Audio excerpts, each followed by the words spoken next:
एक गुरु ने अपने आश्रम के सभी शिष्यों को देश के सबसे बड़े विश्वविद्यालय में अध्ययन और ज्ञान प्राप्ति के लिए यात्रा में भेजा था। अध्ययन का समय पूरा होने पर एक को छोड़कर बाकी सभी शिष्य आश्रम में गुरु के पास वापस आ गए। गुरु विश्वविद्यालय से वापस लौटे शिष्यों के ज्ञान और शास्त्र अध्ययन को देखकर और उनके बारे में सुनकर बड़े प्रसन्न थे। शिष्यों ने बहुत सारे शास्त्रों और ग्रंथों को कंठस्थ कर लिया था। कुछ महीनों बाद वह पीछे छूटा हुआ शिष्य भी आश्रम वापस आ गया। गुरु ने कहा, तुम सबसे बाद में आए हो, इसका मतलब तुम सबसे ज़्यादा सीख कर आए होगे। उस शिष्य ने कहा, मैं कुछ सीख कर नहीं आया हूँ, बल्कि आपने जो सिखाया था उसे भी भूल आया हूँ। इससे ज़्यादा निराशाजनक उत्तर गुरु के लिए और क्या हो सकता था।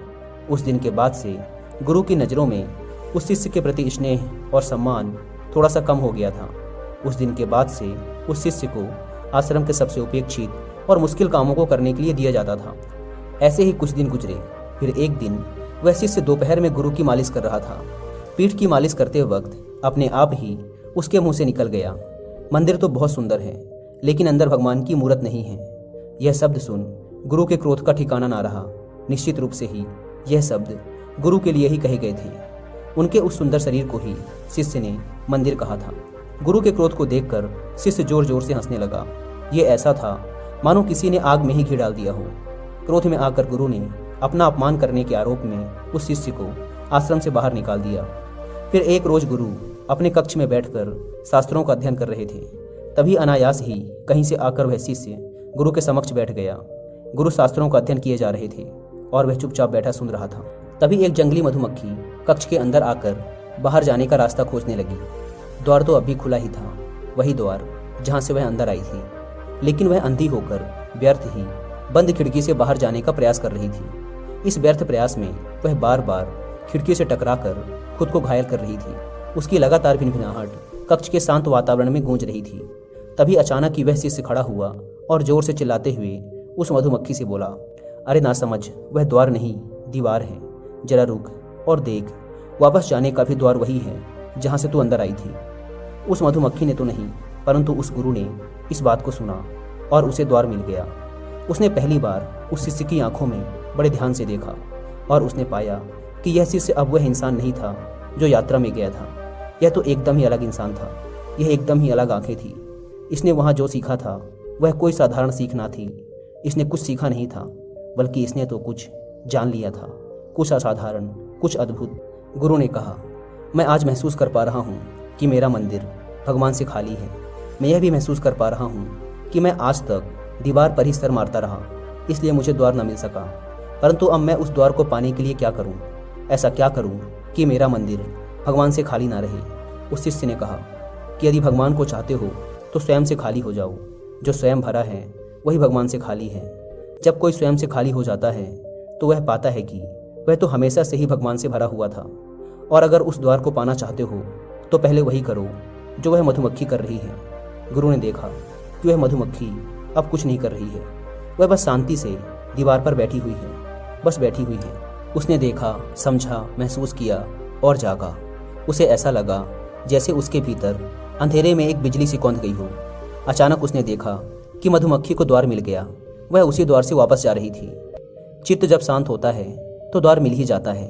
जब अंदर की सारी भागदौड़, सारी खोज खत्म हो जाती है तो चित्त शांत हो जाता है, और शांत व शून्य चित्त ही वह द्वार है। गौतम बुद्ध ने भी अपने उपदेशों में कहा है कि चित्त का शांत होना ही खुद को जानने की दिशा में बढ़ाया गया पहला कदम है।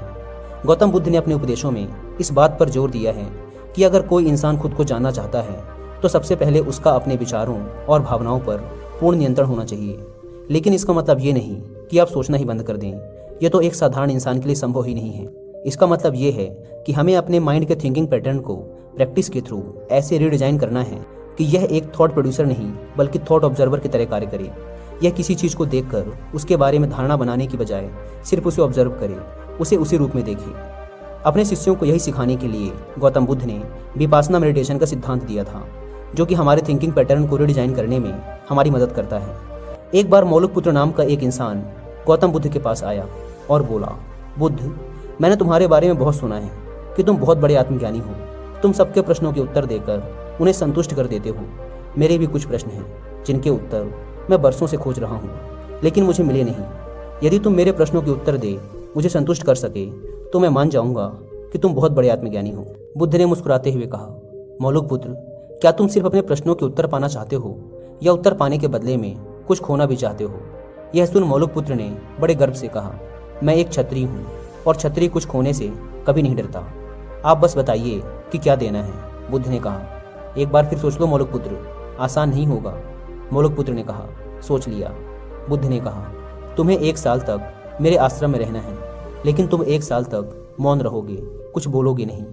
1 साल बाद आज ही के दिन मैं तुम्हारे सारे प्रश्नों के उत्तर तुम्हें दे दूंगा, ये मेरा वचन रहा। यह सुन मौलुक पुत्र थोड़ा सा घबराया, क्योंकि एक बार के लिए जान दे देना आसान होता है, क्योंकि यह तो सिर्फ कुछ क्षणों की बात होती है। ऐसे ऐसे जहर हैं कि 3 सेकंड में प्राण निकल जाते हैं। इसके लिए केवल एक बार साहस जुटाने की जरूरत पड़ती है, लेकिन 1 साल तक शांत रहना यह तो बहुत मुश्किल काम है, क्योंकि इसमें हर रोज खुद से लड़ना पड़ेगा, खुद के विचारों से लड़ना पड़ेगा, जो देखने में तो आसान लगता है लेकिन है बड़ा मुश्किल। कई बार साधारण लगने वाले कार्य बड़े मुश्किल होते हैं, लेकिन अब मौलुक पुत्र ने तो सबके सामने वचन ही दे दिया था। वह अगले 1 साल तक मौन रहा। धीरे धीरे उसके अंदर सब कुछ शांत हो गया, उसका चित्त एकदम शांत हो गया। 1 साल बीतने के बाद बुद्ध ने कहा, पूछो मौलुक पुत्र, क्या प्रश्न थे तुम्हारे? मौलुक पुत्र जोर से हंसा और बोला, क्या पूछूं? अब मेरे अंदर कोई प्रश्न रहे ही नहीं, मुझे मेरे सारे प्रश्नों के उत्तर मिल गए। गौतम बुद्ध मुस्कुराए और बोले, जब इंसान का चित्त शांत होता है तो उसके सारे प्रश्नों के उत्तर उसे अपने अंदर ही मिल जाते हैं।